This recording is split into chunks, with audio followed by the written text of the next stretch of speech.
Let science நேயர்களுக்கு வணக்கம். இன்றைக்கி நம்ம கூட டாக்டர் ஜேசன் பிலிப் இணைஞ்சிருக்கிறாரு. அவர் ராஜீவ்காந்தி அரசு மருத்துவமனையில் பணிபுரிகிறார். Urologist and andrologist. நம்ம இன்றைக்கி எடுத்துருக்கிற டாபிக் இதுக்கான சம்மந்தமான டாபிக். அதனால தான் நம்ம ஒரு எக்ஸ்பர்ட் கிட்ட பேச வந்திருக்கோம். வணக்கம் டாக்டர். வணக்கம் மேடம். இப்போ ஒரு ஷார்ட் வீடியோ ஒன்று வந்திருந்தது, டாக்டர் ஷாலினி அவர்கள் பேசின வீடியோ.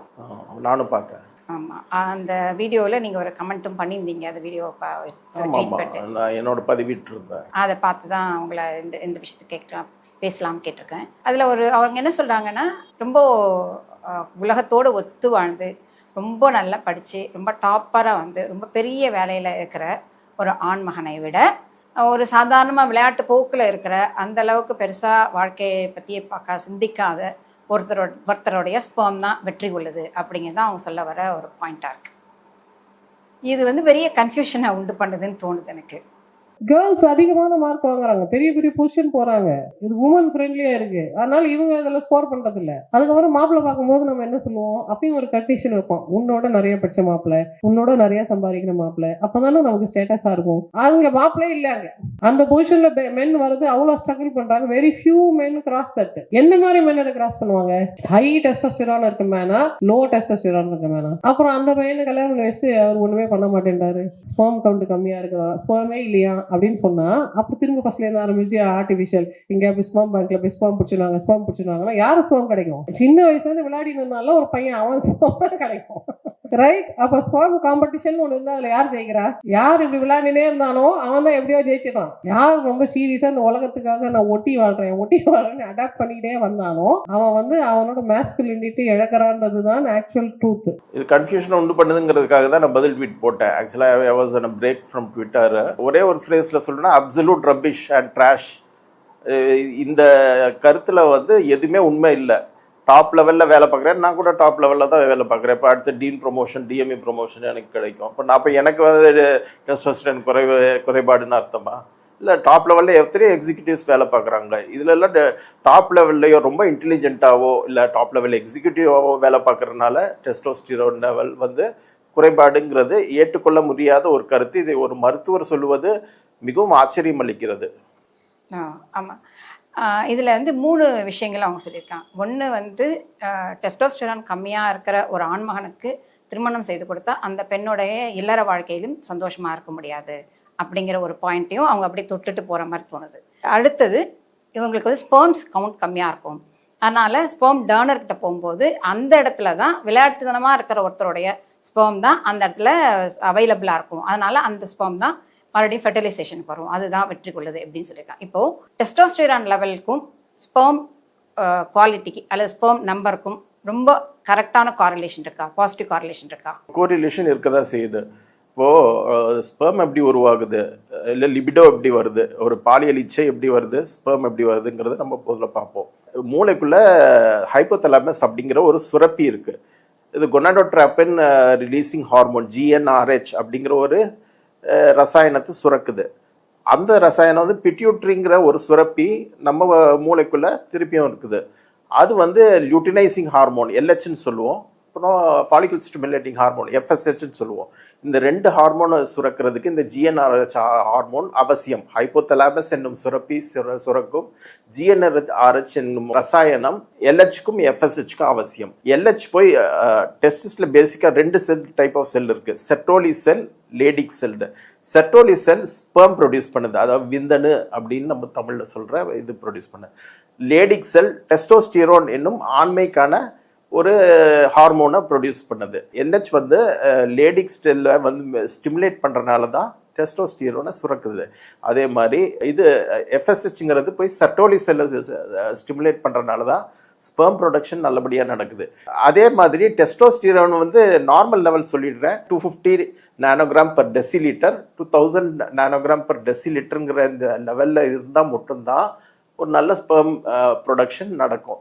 இல்லைன்னா ஸ்பெர்ம் ப்ரொடக்ஷன் ஒன்று நடக்காமல் போகலாம், இல்லை லோ குவாலிட்டி ஸ்பெர்ம் வரலாம். அந்த லோ குவாலிட்டி ஸ்பெர்ம் வந்து சுரக்கும் போது ஒரு ஃபர்டிலைசேஷனோ ஒரு குழந்தை பாக்கியம் வந்து பாதிக்குங்கிறது அதுவரையில் உண்மை. ஒரு பெண்ணுக்கும் ஒரு ஆண் வந்து இவங்க ஒரு இன்டெலிஜென்ட் லேடியா இருக்காங்கன்னு வச்சுக்கோங்க, இன்னொரு ஆணை வந்து திருமணம் பண்றதுங்கிறது பெற்றோர்கள் பார்த்து திருமணம் பண்றதே விட்டுருங்க. ஒரு காதல் அப்படிங்கிறது கூட எல்லா நேரமும் வந்து தன்னை புரிந்து கொள்ளக்கூடிய ஒரு ஆண், தான் அட்லீஸ்ட் கம்யூனிகேட் பண்ண முடியக்கூடிய ஒரு ஆண் கூட மட்டும்தான் வந்து ஒரு லாங் டேர்ம் ரிலேஷன்ஷிப்ங்கிறது இருக்க முடியும். அப்போது ஒருத்தவங்க ரொம்ப நல்லா படித்த பெண்ணு, நல்லா படிச்சுறாங்க, நல்ல மார்க் வாங்கிறாங்க, அவங்க அதுக்கு அடுத்த லெவலில் இருக்கிற ஒரு ஆணை தான் திருமணம் பண்ண வேண்டிய இருக்குது அப்படிங்கிறது ஒன்று சொல்கிறாங்க. அவங்களுக்கு பிடிக்கும் அப்படிங்கிறதே கூட தனக்கு ஈக்குவல் இருக்கணும், அல்லது தான் பேசுறதை புரிஞ்சுக்கிற அளவுக்காவது ஒரு இன்டெலிஜென்ஸ் இருக்கிற ஒரு ஆணை தானே அப்படிதான் ஒரு பெண்ணுக்கும் ஈர்ப்பு இருக்க முடியும். அப்படி இருக்கும் பொழுது இவங்க வந்து இல்லை, வெற்றி கொள்ள ஸ்போம் வந்து எதுவுமே பண்ணாத ஒரு தருதலையாக சுற்றிட்டு இருக்கிற ஒரு பையனாக கூட இருக்கலாம் அப்படிங்கிறது வந்து ஒரு நல்ல சொசைட்டிக்கான செட்டப்பாக இருக்க முடியுமா? இல்லை, இப்படி ஒரு மருத்துவர் பேசுறது வந்து எனக்கு சரியாக தோணல. மற்றபடி அவங்கள தான் கேட்கணும். இப்படி ஒரு தருதலையாக போகிற பசங்களை கட்டிக்கோங்கன்னு யாராவது சொன்னால், நான் இந்த நபரை பற்றியே பேசலை, அப்படி சொன்னால் நான் வந்து கண்டிப்பாக ஆட்சேபனை பண்ண போகிறேன். ஆணின் ஈர்ப்பு தன்மையும் வெளிப்புற அழகையோ இல்லை அவன் போட்டிருக்க ஆடைகளோ பொறுத்து ஒரு பெண் ஈர்க்கப்படுறது இல்லை. பல விஷயங்களை பற்றி அவன் ஒரு ஆண்மையோட பிஹேவ் பண்ணுறான்னா அவனோட இன்டெலிஜென்ஸு இல்லை அவனோட குரல் இல்லை அவனோட பல்வேறு அவன் காட்டுற அன்பு, அவனோட ஹியூமர் சென்ஸு, இது மாதிரி பல விஷயங்கள்ல பார்த்து ஒரு பெண் ஒரு ஆண் மேல ஈர்ப்பு ஏற்படும். ஸோ வந்து ஒரு பிளேபாயா இருக்கிறா, இல்லை சினிமாவில் வர மாதிரி முதல்ல வில்லன் வந்து வில்லனா இருப்பான், 2 பாட்டு பாடுவான், அதுக்கப்புறமா வந்து லவ் பண்ணுவாங்கங்கிறதெல்லாம் வந்து கட்டுக்கதை. இதெல்லாம் வந்து மருத்துவரான நான் வந்து சொல்ல முடியாது. வேற யாராவது சொன்னாங்கன்னா அதுக்கு நான் பொறுப்பும் கிடையாது. ஓகே, நன்றி டாக்டர். இப்போ விளையாட்டு வீரர்கள் பொதுவாக இப்போ படித்து மேலே வரவங்க அப்படி ஒரு சாதனை, அதே மாதிரியே விளையாட்டிலும் தீவிரமான பயிற்சியெல்லாம் எடுத்துக்கிட்டு விளையாட்டு வீரர்களாக வராங்க இல்லையா, அவங்களுக்குமே வந்து ரொம்ப அதீதமான உடற்பயிற்சினால அவங்களுக்குமே வந்து ஸ்பெர்ம் ப்ரொடக்ஷனில் பிரச்சனை இருக்குது அப்படிங்கிறத பார்க்குறோம். ஃபார் எக்ஸாம்பிள், நான் ஒரு கேஸ் படித்தா வந்து சைக்கிள் ரொம்ப ஒல்லியாக பிஎம்ஐ ரொம்ப கம்மியாக இருக்கிற ஒருத்தவங்க ஒரு நாளைக்கு 14 மைல் சைக்கிள் முடிக்கிறாங்கன்னு வச்சுக்கோங்க. அவங்களுடைய ஸ்பெர்ம் குவாலிட்டி ரொம்ப கம்மியாக இருக்கும். அதே நேரத்தில் அவங்களுடைய உடல் எடையை கொஞ்சம் கூட்டி அவங்க இந்த சைக்கிள் மிதிக்கிற தூரத்தை எல்லாம் குறைச்சாங்கன்னா அங்கே ஸ்பெர்ம் கவுண்ட் வந்து இன்க்ரீஸ் ஆகும். இப்போ விளையாட்டுங்கிறது அதுலேயும் ஒரு அளவு அப்படிங்கிறது. விளையாட்டும் ஒரு மாடரேஷனோட தான் இருக்கணும். ரொம்ப எக்ஸசிவ் விளையாட்டுங்கிறது எக்ஸசிவ் எக்ஸசைஸ் மாதிரி ஆகிடுது. அப்போ வந்து இந்த ஸ்ட்ரெஸ் ஹார்மோன் நம்ம சொல்கிற இந்த கார்டிசால்ங்கிற ஹார்மோன் வந்து அதிகமாகும் போது எல்ஹெச்ங்கிற ஹார்மோன் குறையும். அப்போ வந்து டெஸ்டோஸ்டிரோன் குறையும், அப்போ ஸ்பெர்ம் குவாலிட்டி குறையும். ஸோ அதீதமான உடல் உழைப்போ, அது விளையாட்டுங்கிறது ஒரு வகை உடல் உழைப்பு தானே, அந்த சைக்கிளிங்கோ இல்லை வேற இதோ. ஸோ அது செய்யும் போதும் ஸ்பெர்ம் குவாலிட்டி, அதாவது விந்தணுக்கோட தன்மை குறைகிறது அப்படின்னு தான் நான் சொல்லணும். ஓகே, அப்போ வந்து எந்த வேலையாக இருந்தாலும் ரொம்ப அதீதமான உடல் உழைப்பு அப்படிங்கிறது கூட ஸ்பெர்ம் குவாலிட்டி குறையும். ஏன் காரணம், கார்டிசால் அதிகமாகும். அது அதிகமாகும் போது எல்ஹெச் லுட்டினைசிங் ஹார்மோன் நான் சொன்னது குறையும், அதனால டெஸ்டோஸ்டிரோன் குறையும், அதனால வந்து விந்தணுவோட குவாலிட்டி குறையும். இதை தவிர ஆண்மை குறைபாடு அப்படிங்கிறதுக்கு பல காரணங்கள் இருக்குது இல்லையா? ஆண்மை குறைபாடுக்கு பல காரணங்கள் இருக்குது. ஃபர்ஸ்ட் நம்பர் 1 வந்து வாஸ்குலர் காசஸ்ன்னு சொல்லுவோம். மீனிங் டெஸ்டிஸில் பீனிஸ்க்கு ஆணுறுப்புக்கு போகிற ரத்த ஓட்டம் குறையும் போது அவனோட விரைப்புத்தன்மை குறையுது, அவங்க கணவன் மனைவியோட இல்லற வாழ்க்கையோட இந்த ஹாப்பினஸ் குறையுது. இது நம்பர் 1. 2வது சைக்கலாஜிக்கல் காசஸ். நிறைய சைக்கியாட்ரிக் டிசீசஸில் வந்து விரைப்புத்தன்மை குறையலாம். ஸோ இது நம்பர் 2. சில நரம்பியல் காரணங்கள் உண்டு. சில நரம்பியல் பாதிப்புகள்னால விரைப்புத்தன்மை குறையலாம், அதனால அவங்க இல்லற வாழ்க்கையும் பாதிக்கப்படலாம். 4வது சில மாத்திரைகள், முக்கியமாக சில ஆன்டிசைக்காட்டிக்ஸ், அதாவது சில மனநல மருந்துகள் டெம்பரரியாக ஒரு ஆணுக்கு விரைப்புத்தன்மையை குறைக்கலாம், இல்லவே இல்லாமல் கூட சில மாத்திரைகள் செய்யலாம். அதாவது டெம்பரரி தான், பட் அதுக்காக மாத்திரையெல்லாம் யாரும் நிறுத்தக்கூடாது, டாக்டரை கேட்டு தான் எல்லாமே செய்யணும். ஸோ இதெல்லாம் வந்து விரைப்புத்தன்மை குறைவதற்காகவும் ஆண்மைத்தன்மைன்னு பொதுமக்கள் சொல்கிறத நாங்கள் விரைப்புத்தன்மை எரெக்டைல் டிஸ்ஃபங்க்ஷன் சொல்கிறோம். இதை வந்து பாதிக்கிற விஷயங்கள்.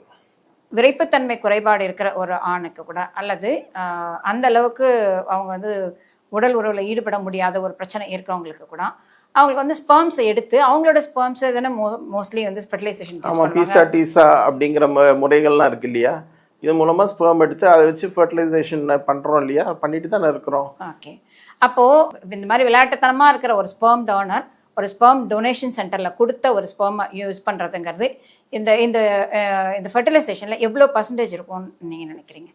விளையாட்டுத்தன்மைங்கிறது ஆளுக்கு ஆள் மாறுபடும். அண்ட் டெஃபினேஷனுங்கிறதே வந்து ஒரு டிஃபைன்டு டேர்ம் கிடையாது. ஸோ விளையாட்டுத்தன்மைன்னு சொல்கிற ஒரு ஆள் வந்து எனக்கு வந்து அவன் நார்மலாக படலாம். ஸோ விளையாட்டுத்தன்மைங்கிறது இது தப்பான விஷயம் ஒன்றும் கிடையாது. பட் அவர்கிட்டருந்து வர ஸ்பெர்ம் தான் டொனேஷனுக்கு ஏற்றதுங்கிறது இது பண்ண முடியாது. தன் கணவரிடமிருந்தே வந்து ஸ்பெர்ம் எடுத்து இது பண்ணலாம், ஃபர்டிலைசேஷன் பண்ணுற டெக்னிக்ஸ் எல்லாம் இருக்குது. அண்ட் ஸ்பெர்ம் பேங்க்ஸில் எல்லா தரப்பு மக்களும் தான் வராங்க. விளையாட்டுத்தன்மைக்குள்ள அது என்ன, நான் ஒரு விளையாட்டு பிள்ளைன்னு ஆடிட்டே வராங்களா, சினிமாவில் டான்ஸ் ஆடுற மாதிரி ஆடிட்டே வராங்களான்னு தெரில. அது மாதிரி கிடையாது. எல்லா தரப்பு மக்களும் வந்து ஸ்பெர்ம் டொனேஷன் பண்ணுறாங்க. ஸ்பெர்ம் பேங்க்ஸ் இருக்குது, பிளட் பேங்க்ஸ் இருக்கு மாதிரி ஸ்பெர்ம் பேங்க்ஸ் இருக்குது. விக்கி டோனர்னு ஒரு படம்லாம் வந்திருக்கு. அந்த ஸ்பெர்ம் பேங்க்கில் எல்லா தரப்பு மக்களும் வராங்க, அவங்க டொனேட் பண்ணுறாங்க. அதில் வந்து அந்த இது யார் டொனேட் பண்ணுறாங்கங்கிறது ரெசிபியண்ட்டுக்கு தெரியாமல் வச்சுட்டு அவங்க வந்து டொனேஷன் இது ஃபர்டிலைசேஷன் பண்ண தான் செய்கிறாங்க. ஸோ ஸ்பெர்ம் பேங்க்ஸ் நடந்துட்டு தான் இருக்குது, ஸ்பெர்ம் டொனேஷனும் நடந்துட்டு தான் இருக்குது, கணவரோட ஸ்பெர்ம் எடுத்து பண்ணுறதும் நடந்துட்டு தான் இருக்குது.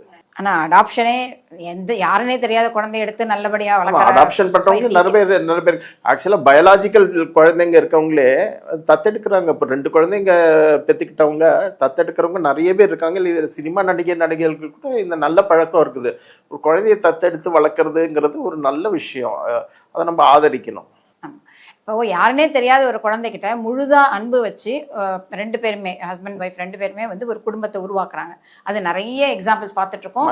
அப்படி அதுக்கு ஒரு நீயான டாக் ஷோவுமே அதை பத்தி ரொம்ப சிலாகிச்சு. பல அரசியல் பேர் சொல்ல விரும்பல, பல அரசியல் தலைவர்களே வந்து தத்தெடுத்து வளர்த்து பெருசாக்கி நல்ல முறையில் ஆக்கியிருக்கிறாங்க. பல தொழிலதிபர்கள் தங்கள் என்டையர் ப்ராப்பர்ட்டி ஆயிரக்கணக்கான கோடிகளை தத்தெடுத்த குழந்தைக்கு பேர்ல எழுதி வச்சுட்டு இறந்துருக்கிறாங்க. இப்போ யார் பேரு நான் சொல்ல விரும்பல, அது மாதிரிலாம் நடந்திருக்கு இல்லையா, நம்ம தமிழ்நாட்டிலே நடந்திருக்குது. இங்க நமக்கு ஒரு ஜாதிய ரீதியான ஒரு சமூகம் இருக்கிற ஒரு இடத்துல இந்த மாதிரி தத்தெடுக்க போகும்போது கூட இந்த பேச்செல்லாம் இருக்குது, யாரோட குழந்தையோ எந்த ஜாதி குழந்தையோ அப்படிங்கிறதான பேச்சுகள்லாம் தாண்டி ஒரு இடத்துக்கு நம்ம மேல வந்துட்டோம். இப்ப இப்படி வந்து ஒரு நேரத்துல வந்து இந்த ஸ்பெர்ம் வந்து உங்களோட ஸ்பெர்மை விட ஒரு நல்ல முறையில் உலகத்தோடு ஒட்டி வாழ்ந்து வர்றவரோட ஸ்பெர்மை விட வெற்றி கொள்ள போவதுங்கிறது யாரோ ஒரு விளையாட்டு பிள்ளையா இருக்கிறோட ஒரு ஸ்பெர்ம் தான் அப்படிங்கிறது வந்து நம்ம சொசைட்டி வந்து கிட்டத்தட்ட ஒரு டீக்ரேட் பண்ற ஒரு மாதிரி எனக்கு அப்படிதான் தோணுது. எனக்கு சொன்னவருக்கு எப்படி தோணுதே எனக்கு தெரியாது. எனக்கு சொசைட்டியை டீக்ரேட் பண்றையும் மனுஷனையும் டீக்ரேட் பண்ற மாதிரியும் அவனோட ஒரு பர்சனாலிட்டியை டீக்ரேட் பண்ற மாதிரியும் தான் எனக்கு தோணுது. அப்புறம் இன்னொன்று, அந்த இளம் வயதில் வந்து மம்ஸ் வந்தா அது வந்து எந்த மாதிரியான வேலையை செய்கிறவங்களுக்கும் ஸ்பெர்ம் கவுண்ட்டை குறைக்கும் இல்லையா? மம்ஸ் முதல்ல வந்து பேரோட்டிட் கிளாண்ட் இங்கே இருக்குது, உமிழ்நீரை சுரக்கிற கிளாண்டை வந்து தான் முதல்ல பாதிக்கிறது நம்ம பார்க்குறோம். அதுக்கு MMR வேக்சின்லாம் இருக்குது, 1 வயசுலேயே 5 வயசுலேயே கொடுக்குற வேக்சின்ஸு, அதெல்லாம் போட்டுக்கணும் தாய்மார்களை. சரி வந்துச்சுன்னு வச்சுப்போம். சில முதல்ல அந்த உமிழ்நீர் சுரக்கிற பேரோட்டிட் அப்படிங்கிற சுரப்பியை தான் அது பாதிக்குது. சில டைம் வந்து இந்த விதைய டெஸ்டிஸ்ன்னு சொல்றோம் இல்லையா, அந்த விதையும் பாதிக்கலாம். அதில் ஒரு டெஸ்டிஸை மட்டும் பாதிச்சு விட்டுடுச்சுன்னா அடுத்த டெஸ்டிஸ் நார்மலா வந்து வேலை பார்க்குது. அது வந்து அந்த குழந்தை கல்யாண வயது வந்து இளர் வாழ்க்கையில் ஈடுபடும் போது அதுவே வந்து போதும், ஒரு டெஸ்டிஸே போதும் குழந்தை பாக்கியத்துக்கு. ஸோ 2 டெஸ்டிஸும் பாதிக்கப்பட்டா கூட ஒரு 10% பீப்புளுக்கு தான் வந்து மம்ஸ் ஆர்கைட்டிஸ் சின்ன வயசுல வந்தவங்களுக்கு வந்து குழந்தை பாக்கியம் இல்லாம இருக்கிறத நம்ம பார்க்குறோம். அப்போ இது எந்த இடத்துல இருக்கிறவங்களுக்கா இருந்தாலும் எந்த வேலையில இருந்தாலும் இது வந்து இந்த எரெக்டல் டிஸ்ஃபங்க்ஷன் ஆகட்டும் அல்லது ஸ்பெர்ம் கவுண்ட் கம்மியாகிறதாகட்டும், ஸ்பெர்ம் குவாலிட்டி குறையிறது, இந்த மாதிரியான பிரச்சனைகள் வந்து ஒரு செக்ட் ஆஃப் பீப்புள் தான் வந்திருக்கு, இன்னொரு செக்ட் ஆஃப் பீப்புள் நல்லா இருக்காங்க அப்படிங்கிற மாதிரியான டேட்டா இது வரைக்கும் எங்கேயாவது இருக்கா? இல்லை அது மாதிரி உங்களுடைய அனுபவத்தில் நீங்கள் பார்த்துருக்கீங்க? நான் எனக்கு வந்து எக்கச்சக்க அனுபவம் யூராலஜியோட ஆண்ட்ராலஜியில தான் இருக்குது. இந்த மாதிரி ஒரு செட் ஆஃப் பீப்புளுக்கு தான் வந்து இருக்குது, மற்ற செட் ஆஃப் பீப்புள் பாதிப்படையலைன்னு எந்த டேட்டா. நானும் இன்டர்நேஷனல் மேகசின்ஸ் எல்லாம் ரெகுலர் சப்ஸ்கிரைபரு எல்லாம் படிச்சுட்டு தான் இருக்கிறேன். இன்னைக்கு வரைக்கும் அன்னிலேருந்து இன்னைக்கு வரைக்கும் படிச்சுட்டு இருக்கேன், ரெகுலராக படிச்சுட்டு இருக்கேன். அந்த மாதிரி எந்த ஸ்டடியும் இல்லை. அந்த மாதிரி சொல்றது வந்து தவறு அப்படிதான் நான் சொல்லுவேன். உங்களோட நேரத்தை செலவிட்டு உங்கள் கருத்துக்களை பகிர்ந்ததுக்கு மிக்க நன்றி. வணக்கம். நன்றி.